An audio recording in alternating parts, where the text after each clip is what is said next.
જય જય જય જય જય દ્વારકાધીશ। ખાસ જ્યારે દ્વારકાની ભૂમિ કોઈ પણ વાત હોય હું અવારનવાર કહેતો હોઉં છું, દ્વારકાધીશના શરણે તો પહેલે મૂકવી જ પડે છે। અને ખાસ જ્યારે જામનગરની ભૂમિ ઉપર અશ્વમેઘ યજ્ઞ થઈ રહ્યો હોય, દિશ ફાઉન્ડેશન દ્વારા આ યજ્ઞ થઈ રહ્યો છે, તો આપણી સાથે એમના મેમ્બર છે, એમની સાથે વાત કરી। ખાસ કરીને જે રીતના અશ્વમેઘ યજ્ઞ શું છે આયોજન? જી, મારું નામ મિહિર બ્રહ્મભટ્ટ, રિધિમસ ફાઉન્ડેશનના પ્રોજેક્ટ ડિરેક્ટર તરીકે આજે પવિત્ર ભૂમિ દ્વારકાની અંદર ભગવાન જગન્નાથના, ભગવાન દ્વારકાધીશના દર્શન કરી અને રિધિમસ ફાઉન્ડેશન દ્વારા આયોજિત વિશ્વ સૌપ્રથમ અને વિશ્વનો સૌથી પહેલો જે અશ્વમેઘ યજ્ઞ જે જામનગરની ધરતી પર થવા જઈ રહ્યો છે, એ અશ્વમેઘ યજ્ઞના આજે ભગવાન દ્વારકાધીશના ચરણોમાં અમે પ્રાર્થના કરી અને એમને આમંત્રણ આપી અને અહીંથી શરૂઆત કરી રહ્યા છે। આ યજ્ઞ મહોત્સવની અંદર 5555 યજ્ઞકુંડ સાથે અને 5555 પરિવાર સાથે વિશ્વનો સૌથી મોટો યજ્ઞ મહોત્સવ જામનગરની ધરતી પર થવાનો છે। સાથે સાથે 1250થી વધારે આચાર્યો એની અંદર મંત્રોચ્ચાર કરવાના છે। સાથે સાથે 21થી વધારે વર્લ્ડ રેકોર્ડ, વિશ્વ રેકોર્ડ્સ એની અંદર કીર્તિમાન થવાના છે। 10,000 કરતાં વધારે સ્વયંસેવકો અને 21 દિવસ 14 જાન્યુઆરીથી શરૂ થનાર ભારત ભ્રમણ યાત્રા સમગ્ર ભારતના મુખ્ય તીર્થસ્થાનો પર ભ્રમણ કરવાની છે।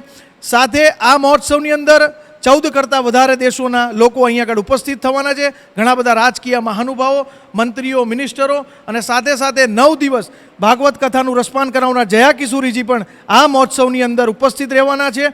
અને અમે સૌ આ માધ્યમથી આજે ભગવાન દ્વારકાધીશના ધરતી પરથી અમે સૌ હિન્દુ સનાતન લોકોને અમે પ્રાર્થના કરીએ છીએ, અમે સૌને અપીલ કરીએ છીએ, અમે આ જ ધરતી પરથી, પાવન ધરતી પરથી અમે સૌ હિન્દુ સનાતનના ધર્મમાં આસ્થા રાખનાર લોકોને અમે આમંત્રણ પાઠવીએ છીએ કે આવો રિધિમસ ફાઉન્ડેશન દ્વારા આયોજિત વિશ્વનો સૌથી મોટો અશ્વમેઘ યજ્ઞ 5555 યજ્ઞકુંડ સાથે આ ધરતી પર આપ યજમાન બનવા માટે અમારો સંપર્ક કરી શકો છો। અમારી ઓનલાઈન અને ઓફલાઈન વેબસાઇટના માધ્યમથી આપ પણ યજ્ઞકુંડ બુક કરાવી શકો છો અને આપ આવનારી પેઢીના ભવિષ્યને એને વિશ્વગુરુ બનાવવા માટે જે આપણા નરેન્દ્ર મોદી સાહેબનો સંકલ્પ છે, એ સંકલ્પને સાકાર કરવા આવો સૌ સાથે મળી હિન્દુસ્તાનને આગળ વધારીએ। જય કરીને જે રીતના યજ્ઞની તારીખ કઈ છે, કથાની તારીખ કઈ છે? યજ્ઞ મહોત્સવ 12 ફેબ્રુઆરીથી 20 ફેબ્રુઆરી સુધી 9 દિવસ જામનગરની ધરતી પર થવા જઈ રહ્યો છે અને 9 દિવસ શ્રી જયા કિશોરીજીની ભાગવત કથા પણ યથાવત રહેવાની છે।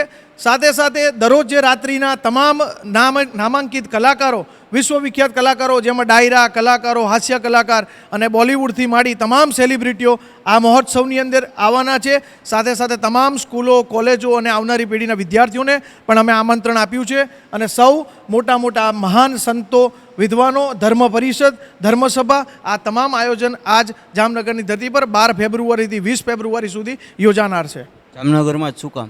જામનગર એ આપણે કહેવત છે કે સુરતનું જમણ અને કાશીનું મરણ, તો ગુજરાતની એક પાવન ધરતી એવી છે કે જ્યાં એને મિની કાશી તરીકે જામનગરને ઓળખાય છે।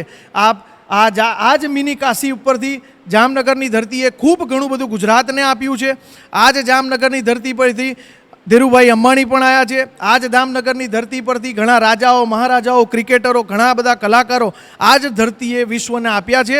માટે જ આ ધરતી એક પવિત્ર ભૂમિ છે અને પવિત્ર ભૂમિ પરથી જ્યારે પવિત્ર કાર્યને આપણે શુભારંભ કરવા જઈ રહ્યા છે ત્યારે આ ધરતીને પસંદ કરી વિશ્વને એક સંદેશો આપવા માગીએ છીએ અને સનાતન હિન્દુ ધર્મને આવનારી પેઢીની અંદર એક ધર્મ, સંસ્કૃતિ અને સંસ્કારનું સિંચન કરવા હેતુ આ જ ધરતી પરથી અમે અશ્વમેઘ યજ્ઞનો નિર્ધારિત કરેલ છે। જે લોકો બેસવા માંગતા હોય 5555 કુંડ રાખવામાં આવેલા છે, શું છે એની વ્યવસ્થા? કોઈ ચાર્જ લેવામાં આવે છે? કેવી રીતે હોય છે? જી, અમે 5555 યજ્ઞકુંડની અંદર આપને જે પણ કોઈ હિન્દુ સનાતન ધર્મની અંદર આસ્થા રાખનાર તમામ હિન્દુઓને યજમાન બનવા હેતુ અમારી ઓનલાઈન અને ઓફલાઈન વેબસાઇટના માધ્યમથી આપ સંપૂર્ણ માહિતી લઈ શકો છો। ridhimasfoundation.com માધ્યમથી એની અંદર તમામ સંપૂર્ણ માહિતી મૂકેલી છે અને આપ અમારા આપેલા નંબર પર આપ અમને કોલ કરીને અમારા ઓફિસ સંપર્ક પરથી પણ આપ માહિતી મેળવી શકો છો અને આ માહિતી આપને સંપૂર્ણ સંતોષકારક રીતે થશે એ પ્રમાણે આપને સમજાવવામાં આવશે, પછી આપ યજ્ઞકુંડને બુકિંગ કરાવી શકો છો। તો દ્વારકા ટુડેથી ઓમ તો વાણી સૌને મારા જય જય જય રાજ।